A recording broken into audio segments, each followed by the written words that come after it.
NASCAR using wet weather tires on an oval, and many of big name drivers get caught up in multiple issues throughout a wild race. But in the end, it was Christopher Bell getting another win at New Hampshire.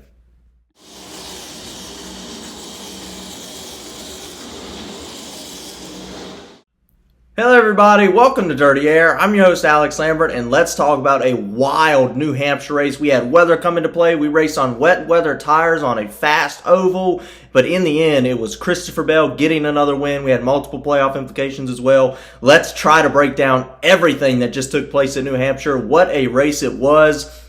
And let's start out by talking about really the big topic of the day, right? And that's going to be the wet weather tires, because that certainly shaked up a lot of things as far as the finishing results go. Let's just talk about how NASCAR handled this. And really, if we look at the situation, right, we run the first 220 of the 301 laps under the dry conditions. We then had, the big storm come through, the rain delay for about 2.5 hours. And then NASCAR decided to put on the wet weather tires to complete the 81 laps to complete the race. And certainly, looking at what NASCAR did, I would think that they handled this the best they could have under the circumstances. There was very little to no knowledge going into ovals, wet weather tires going into this race. The only time we've ever run on an oval in wet weather conditions was Richmond earlier this year, which is certainly, way different from anything from New Hampshire. And certainly that was at the beginning of that Richmond race. This was certainly in the middle or closer to the end, the later portions of a New Hampshire race. So certainly very interesting. I think NASCAR handled this the best they could,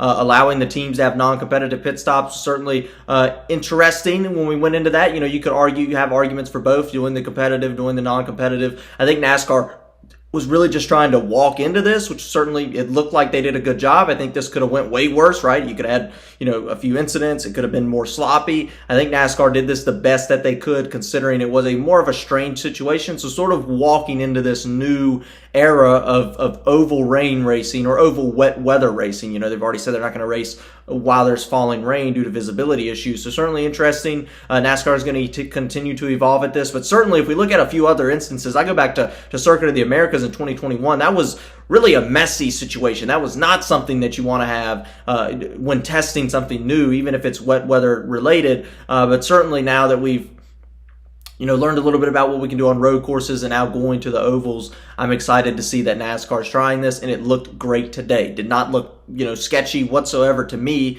Certainly looked a little, it didn't look perfect, right? Because, you had to throw the cautions for the wrecks, and then you had to, allow the teams to come down pit road and, kind of pick and choose. The only thing I didn't like that NASCAR did about this was going into the wet weather session of the race, the last 80-something laps, they allowed every driver to refuel the car. So I think that was sort of a disadvantage to teams, because there were some teams that, stayed out longer. There were some teams that pitted earlier. So that was the only really complaint that I had. That's the one thing I didn't like about it. Obviously, putting on the wet weather tires, you can't wear the tires out or anything. So certainly that was interesting, but I think NASCAR handled it really the best they could considering the situation. Let's talk about Christopher Bell getting his second career New Hampshire win. He won it back in 2022 under obviously dry conditions, and then obviously won today in 2024. So his second New Hampshire win. This is his third win this season, would put him up for a 4-way tie for most wins this NASCAR Cup Series season. And of course, Christopher Bell has won 4 out of his 4 Xfinity races at New Hampshire. So certainly this is a racetrack that really fits his driving style. You go back to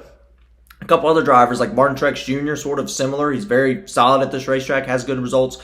Eric Almirola as well, who's been really solid at this racetrack. Eric Almirola would have a season where he wasn't even top 20 in points and won at this racetrack one time in 2021. So certainly I look at Eric Almirola, I look at Martin Truex Jr., and now Christopher Bell as some drivers that really are strong threats at this facility, New Hampshire, which is certainly interesting to see how we have a select number of drivers that are very well at this racetrack, at least over the last 10 years or so. So certainly that's fun to watch. And Christopher Bell, once again, getting more stage points on the season. Third win this year is really showing that he's a championship threat. And Christopher Bell, he went through a bit of a stretch throughout the month of April, the month of May, but he's back now and certainly continues to gain momentum. I'm excited to see what he can do moving forward for that 20 team. And not to mention, he has one of the best crew chiefs in the business, Adam Stevens, which is probably why he was able to capitalize so well on the wet weather, wacky situation. Adam Stevens during the interview sounded, like he knew what was going on. Well, some of the other crew chiefs were, seemed a little uncertain in their interview. So just something to take away from the broadcast there as well. Let's talk about the top 10. And I want to point out that the top 10 looked way different when we started back on the wet weather conditions. When we went into the wet weather conditions, we had Tyler Reddick leading, Denny Hamlin in the top 3, Justin Haley, Todd Gilliland in the top 5. None of those drivers finished in the top 10. So certainly a very interesting situation there. I think, except for Tyler Reddick finished in the top 10. But other than that, none of those drivers even finished in the top 10. Denny Hamlin fell way back. Todd Gilliland fell back as well. Justin Haley ended up with multiple issues coming on the wet weather conditions. So certainly interesting there. I believe Michael McDowell was in the top as well, and ultimately he didn't finish in the top due to a late race accident. But let's talk about the top 10, the official results. The results, after the wet weather situation, we obviously had, Christopher Bell getting that win. Chase Briscoe, Josh Berry, solid runs for them. They were able to capitalize on the situation. Didn't get too aggressive, didn't take each other out, but certainly they were very fast on those wet weather tires in that wet weather condition.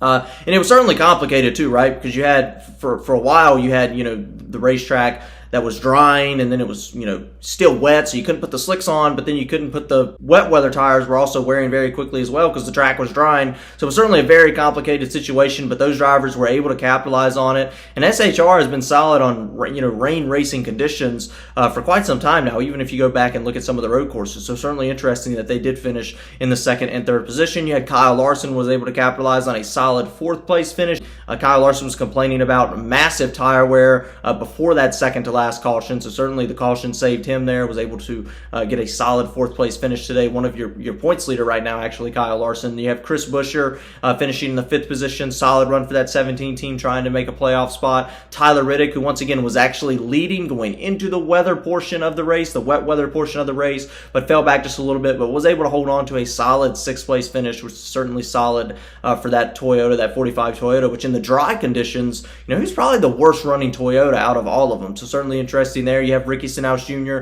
another solid finish for him, right? He's been finishing way better, the last few weeks. So obviously a nice top 10 for him. And Hunter Nemechek, actually another top 10 as well. So certainly was able to capitalize on the more strange situation, a situation where we didn't have as many notes filled in the notebook, and that team, that 42 team, was able to capitalize on that.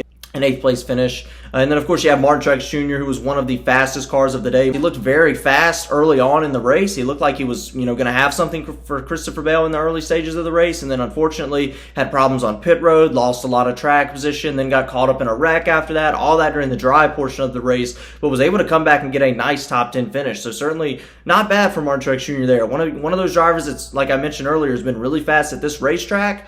But unfortunately, he's lost a few races as well. You go back to 2022 where he led the most laps, and then of course you look at today. So certainly a bit frustrating there that Truex couldn't get the win with a really fast race car, still looking for that first win this year, Martin Truex Jr. is. And then of course you had Ross Chastain, who got caught up in some troubles early on in the race as well in the dry conditions, was ultimately able to come back and finish in the 10th position. I want to talk about the playoff grid because it's big. A lot of things are shaking up. 18 of the 26 races have been complete. So you have Kyle Larson, Hamlin, Bell, and William Byron are tied now with 3 wins apiece. So they both have the most. All 4 of those have the most wins this NASCAR season. You didn't have Elliott, Reddick, Blaney, Keselowski, Suarez, and Cindric with 1 win apiece. So nobody with 2 wins, which is certainly interesting. But I want to look at Daniel Suarez and Austin Cindric. Those 2 at the bottom in gold are certainly shaking up the playoff grid a little bit, right? Because those 2 are actually outside the top 16 in points, but they do have a win, so that moves that cut line up a little bit. So I look at MTJ, not concerned about him making the playoffs at all. I don't see a situation with the speed I see out of him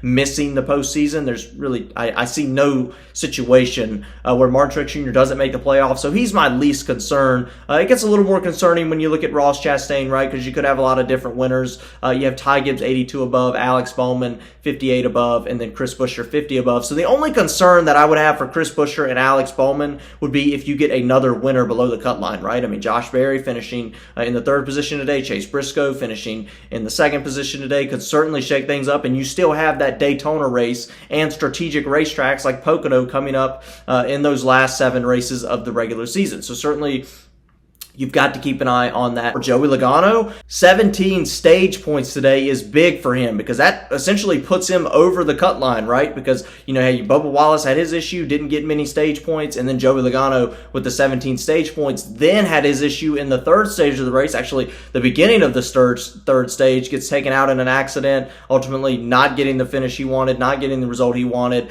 but was able to salvage a solid points day and put himself above the cut line for now, just because of those 17 stage points. And once again, if you get another winner, that shakes things up a little more. So Joey Logano really wants to be 15th going into that Daytona race for sure, and that Southern 500 last race of the regular season before counting himself in the playoffs for sure. So you had Bubba Wallace, 13 points out as it stands right now. Really rough day for Bubba Wallace. This has been a racetrack he's finished in the top 10 at the last couple of seasons, but unfortunately got caught up in trouble today on the wet weather conditions, certainly late in the race, a late race wreck, taking him out of the race. Certainly a very unfortunate situation there. He was very frustrated following that accident, and unfortunately is now 13 points below the cut line. You have Chase Briscoe, 25 points below the cut line, sort of, eating into that, and getting closer to that cut line, trying to get back above that cut line with a solid second place finish today for sure. Then you have Kyle Busch, 45 points below. I don't know. I've seen him wreck,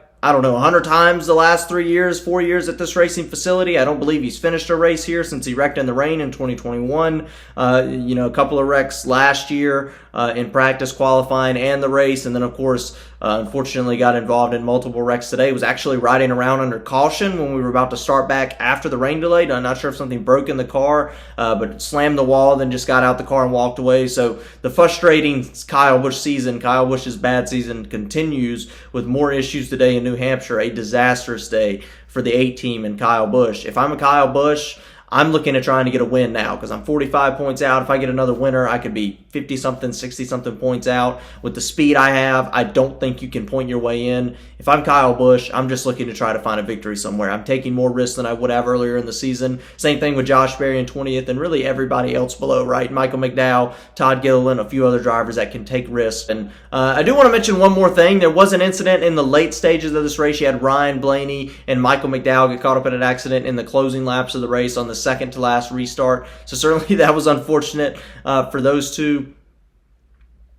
And takes both of them out of the race for the win, but certainly a lot of speed we've been seeing out of Ryan Blaney lately, and then of course Michael McDowell has been closer to getting that victory as well, so certainly something to note there. But that's it. That's really all there is to talk about following this race at New Hampshire, and of course, please like and subscribe if you like the video, share the video if you can. If you do, I really do appreciate it, and of course, I will be at Nashville next weekend, so certainly I want you to tune in after that. It might be a little bit late, but I will be at Nashville Super Speedway next week. I hope it's exciting. I think that's going to be a great race. It has been the last few years. It's going to be a little hot though, but certainly the hot track temperatures on the concrete should produce a solid race, so it should be exciting. And of course, following this race, following Kyle Busch's bad season, bad day, let's get rowdy.